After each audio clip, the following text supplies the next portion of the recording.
kami mengenai Innovation in the Sharing Economy Examining Uber Transformation. Sebelumnya, perkenalkan saya Tia Diva Kartika Dira dengan akhiran NIM 112. Saya Liliana Putri dengan akhiran NIM 140. Saya Wizatul Yakin Badriah dengan NIM akhir 034. Saya Dia Isranjas dengan akhiran NIM 107. Saya Fatimah Zahra akhiran NIM 104. Saya Sabila Wasfa dengan akhiran NIM 135. Saya Hidayat Susanti dengan akhiran NIM 165. Saya Anta Chandra dengan akhiran NIM 014. Saya Nufir Metasari dengan akhiran NIM 051. Saya Brigadier Febrianti akhiran NIM 125. Saya Lala Murdani Munawara dengan akhiran NIM 030. Selanjutnya langsung ke pembahasan yang pertama.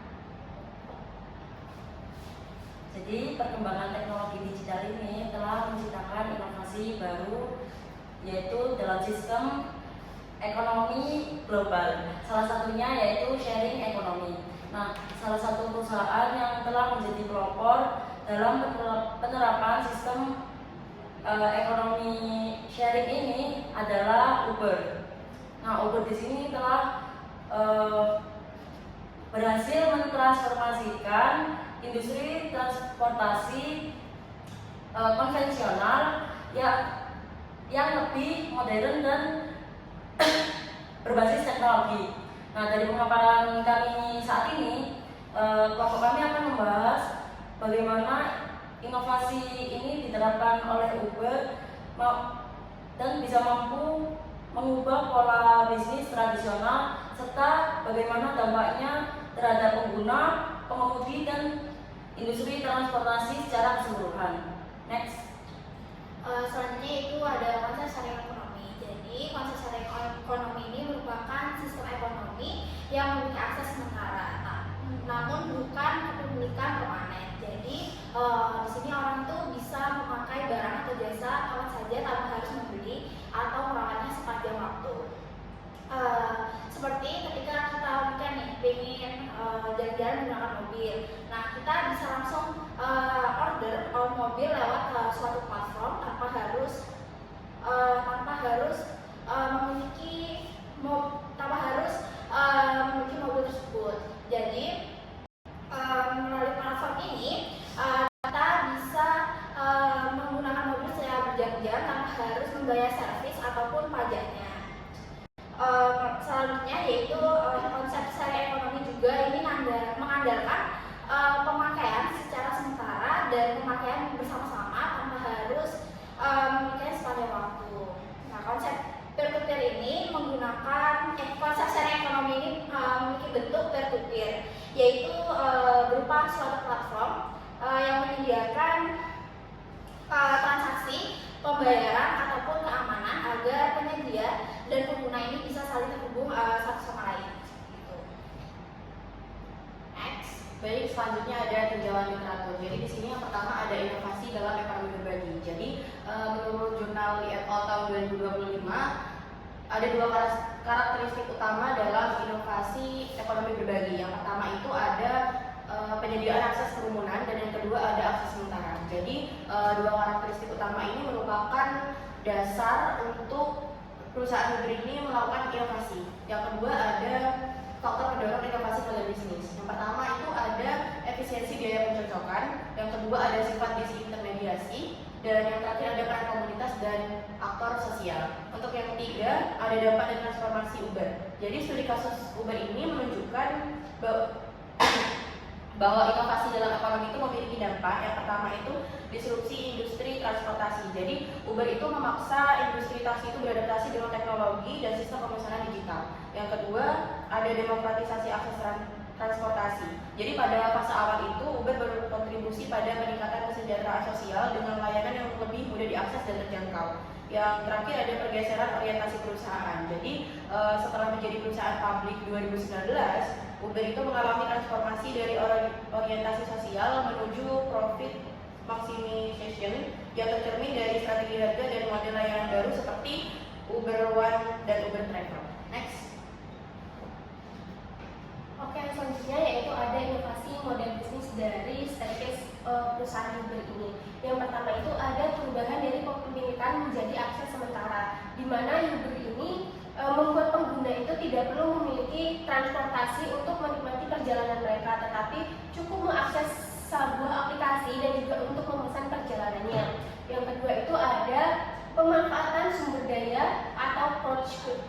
crowdsource atau pengguna, di mana semua layanan Uber ini disediakan oleh mitra pengemudi yang berasal dari masyarakat umum seperti biasa.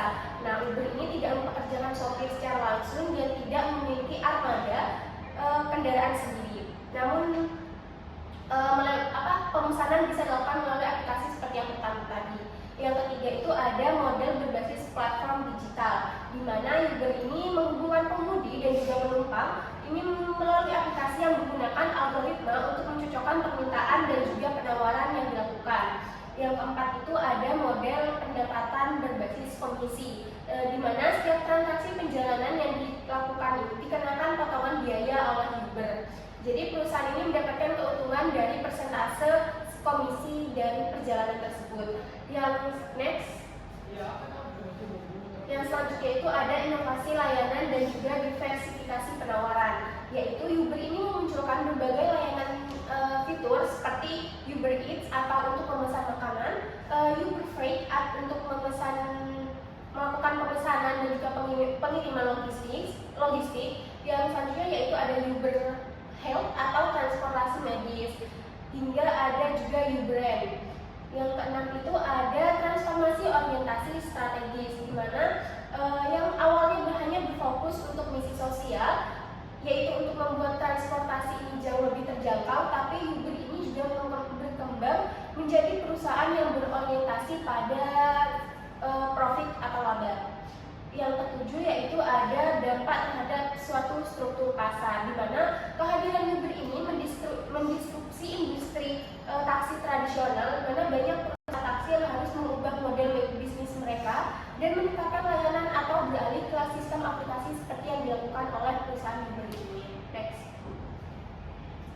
Baik, selanjutnya adalah faktor pendorong, penghambat, dan dampak dari inovasi model bisnis Uber sendiri.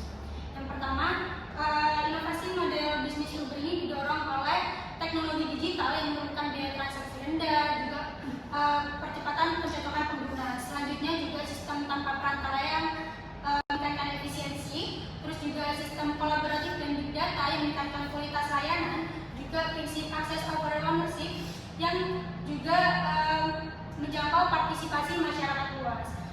Juga ada faktor penghambat yang dihadapi oleh Uber sendiri. Yang pertama, ketidakjelasan regulasi dan legalitas. Yang kedua, tekanan industri transportasi konvensional. Terus juga ada krisis kepercayaan akibat isu etika dan kesejahteraan pengemudi. Dan yang terakhir, Uber ini juga bergeser menjadi model bisnis ke konvensional. Terus juga terdapat dampak. Yang pertama, dilihat dari disrupsi besar di industri transportasi. Terus yang kedua, meningkatnya akses layanan transportasi pada tahap awal. Terus juga ada pergeseran fokus ke profitabilitas yang mengurangi nilai sosial sharing ekonomi. Selanjutnya, Uber itu juga berevolusi dari pelopor sharing ekonomi menjadi perusahaan berorientasi laba. Next. Baik, selanjutnya ada kerangka konseptual inovasi berbagi. Jadi di situ dijelaskan bahwa bagaimana inovasi dalam ekonomi berbagi itu berbeda dengan inovasi tradisional yang sebelumnya dijalankan oleh Uber. Yang pertamanya itu berfokus pada apa yang ditawarkan, lalu kemudian bagaimana hal itu dapat diakses oleh pelanggan. Dan dalam ekonomi berbagi, penawaran itu bersumber dari individu dan diakses sementara oleh pengguna, namun bukan dimiliki. Sementara dalam tradisional, penawaran itu disediakan oleh perusahaan dan dibeli secara permanen oleh pembeli. Kemudian, jika pada perusahaan tradisional itu berfokus pada produk dan kepemilikan aset, maka pada ekonomi berbagi ini bergeser ke arah platform dan kemudahan akses bagi para yang ingin menikmati dari pelayanan Uber tersebut. Gitu. Lalu dua karakteristik utama itu menjadi dasar munculnya nilai baru dalam ekonomi berbagi, sehingga melalui mekanisme ini pengguna itu dapat memperoleh manfaat dan juga kemudahan akses untuk menikmati layanan dari Uber. Dengan demikian, inovasi dalam ekonomi berbagi itu hanya menciptakan perubahan dalam cara penawaran, namun tetap digunakan selayaknya pelayanan sebelumnya begitu. Namun aksesnya lebih mudah untuk dijangkau oleh dan sejarah Uber. Nah, Uber ini sebuah perusahaan teknologi asal Amerika yang didirikan pada tahun 2009 oleh Travis Kalanick dan Garrett Camp. Nah, berawal dari ide sederhana yaitu tentang kemampuan memesan tumpangan melalui ponsel. Nah, layanan utamanya adalah berbagi tumpangan atau ride share. Terus untuk layanan ini bisa diakses oleh ponsel penumpang dan bisa dihubungkan oleh pengemudi. Nah, untuk sejak awal ini Uber memasarkan dirinya sebagai alternatif yang murah, nyaman, dan ramah dibanding dengan taksi tradisional. Untuk pengemudinya sendiri sudah berkembang pesat, yaitu ada 5 juta pengemudi lebih dari 70 negara. Untuk pendapatannya itu diperoleh dari tarif yang dibayarkan penumpang, yaitu seperti jarak tempuh, keseimbangan antara penawaran dan permintaan. Nah, untuk pendapatannya ini kurang lebih 32 miliar dolar pada tahun 2022. Next. Selanjutnya analisis inovasi Uber. Nah, sebelumnya kita ada dari Uber sendiri ada kurang lebih 50 inovasi. Namun di sini kita akan membagi menjadi 3 kelompok besar yang dimana mempunyai implikasi pada perkembangan Uber hingga saat ini. Yang fase fondasi dari 2009 sampai 2013 adanya disrupsi yang dilakukan oleh Uber. Selanjutnya fase diversifikasi pada tahun 2014 sampai tahun 2016, di mana ini Uber menjadi puncak sharing ekonominya.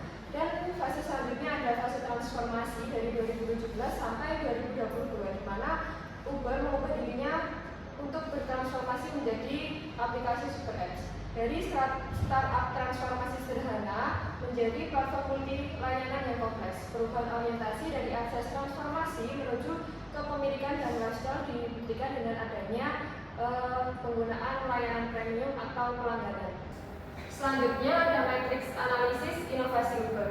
50 lebih inovasi dari Uber dianalisis berdasarkan 2 dimensi, yaitu dari sumber dan juga cara konsumsinya. Uber bertransformasi dari platform sharing ekonomi menuju perusahaan teknologi hybrid yang mengadopsi model bisnis korporasi besar.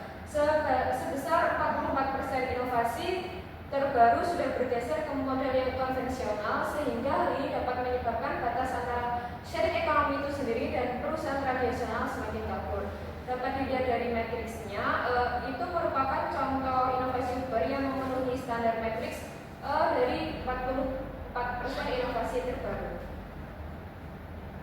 Baik, selanjutnya yaitu transformasi Uber. Yang pertama ini pergeseran dari prososial ke profit oriented. Jadi awalnya ini Uber masih merupakan perusahaan yang bertujuan sosial, yaitu dimana untuk mempermudah akses transportasi yang murah untuk semua. Namun seiring berjalannya waktu, kini Uber berubah menjadi perusahaan publik, di mana mereka memaksimalkan laba dan kepentingan investornya. Yang kedua yaitu perubahan model inovasi. Jadi inovasi awal Uber itu masih berupa crowdsourcing dan juga akses sementara atau ciri khas dari sharing ekonomi. Namun kini Uber sudah banyak melakukan inovasi yang baru dan dikembangkan langsung oleh perusahaannya sendiri, misalnya seperti Uber One, Uber Explore maupun yang lainnya. Yang ketiga, kenaikan harga sebagai indikasi orientasi laba. Jadi harga Uber saat ini itu sudah cukup tinggi daripada taksi konvensional yang lainnya. Jadi hal ini itu menandakan bahwa adanya pergeseran dari strategi sosial ke orientasi keuntungan. Yang keempat, penyempitan nilai ekonomi berbagi. Jadi Uber saat ini sudah menjadi perusahaan tradisional, di mana elemen seperti berbagi aset dan manfaat sosial itu sudah cukup berkurang dalam operasional dan strategi bisnisnya ataupun inovasinya. Yang kelima, konvergensi antara sharing ekonomi dan bisnis konvensional. Jadi maksudnya Uber saat ini menjadi salah satu contoh perusahaan yang awalnya itu hanya sebagai platform berbagi, namun sekarang sudah menjadi korporasi yang cukup besar. Next. Baik, selanjutnya ialah analisis ekonomi. Jadi dari hasil analisis dari analisis 1, 2, dan 4 di tabel 6 regional itu menunjukkan bahwa tarif Uber itu secara konsisten lebih mahal daripada taksi kuning di Niaga. Nah, bahkan setelah mengontrol di faktor waktu dari jarak menghapus outlier dan menambahkan tip untuk taksi. Untuk rata-rata selisih harga itu berkisar sekitar $1,35 hingga $7,16 dan selalu signifikan. Jadi kesimpulannya, temuan ini itu memperkuat pandangan bahwa Uber itu telah bergeser dari model bisnis yang awalnya menekankan demokratisasi, transparansi, dan harga terjangkau menuju orientasi yang lebih berfokus pada profit, menyerupai perusahaan tradisional. Dengan demikian, di generasi ini Uber bukan lagi pilihan termurah, melainkan layanan dengan harga yang cenderung lebih tinggi dari taksi konvensional. Selanjutnya ialah analisis perbandingan harga Uber dan taksi ini. Bisa dilihat ya dari statistik, deskriptif, dan korelasi yang disajikan pada tabel 4 dan 5 ini. Peneliti itu menggunakan data sekitar 17 juta perjalanan Uber dan taksi kuning di New York selama Desember 2022. Nah, setelah menghapus data yang tidak valid atau anomali, tersisa 14,1 juta perjalanan Uber dan 3,1 juta perjalanan taksi kuning. Data itu dari data itu mencakup tanggal, waktu, jarak, dan total pembayaran perjalanan dengan harga Uber yang dihitung dari komponen biaya karena tidak tersedia langsung. Selanjutnya ada implikasi bagi inovasi dan strategi bisnis. Yang pertama ada model ekonomi berbagi atau sharing economy. Jadi sharing economy ini bukan sekedar teknologi tapi juga bergeser kepemilikan ke atas sementara. Lalu inovasi ini muncul karena menawan disediakan oleh banyak individu, bukan perusahaan tunggal. Yang kedua, perubahan orientasi strategi dari Uber yang awalnya berorientasi untuk sosial atau manfaat sosial, lalu seiring waktu itu berubah menjadi strategi yang berfokus pada laba atau mengejar laba, keuntungan. Jadi sehingga harga Uber itu cenderung lebih tinggi karena strategi premium tadi. Lalu yang ketiga ada pelemahan inovasi sharing economy. Inovasi platform berbagi dan perusahaan tradisional makin mirip saat industri semakin matang. Uber mulai menawarkan layanan ala perusahaan lama, sedangkan perusahaan lama ini meniru platform berbagi menciptakan konvergensi model bisnis. Lalu yang keempat ada indikasi ekobisnis dan inovasi. Platform berbagi ini semakin menyerupai perusahaan tradisional saat berkembang. Jadi perusahaan lama ini menghadapi tantangan besar dari platform disruptif. Lalu salah satunya respon perusahaan tradisional adalah meniru elemen-elemen model bisnis platform untuk tetap kompetitif. Selanjutnya ada kesimpulan. Jadi kesimpulan dari evolusi Uber menandai transformasi penting dari pelopor sharing economy menjadi entitas korporasi teknologi hibrida. Awalnya model bisnis Uber ini didasarkan pada prinsip akses sementara dan penyediaan sumber daya massal atau crowdsourcing. Seiring pematangan platform, orientasi strategis perusahaan berdasar yang dari tujuan awal demokratisasi, transformasi menuju maksimalisasi keuntungan. Berdasarkan ini itu terkonfirmasi oleh data yang menunjukkan bahwa harga perjalanan Uber secara signifikan lebih tinggi dibandingkan taksi kuning di New York.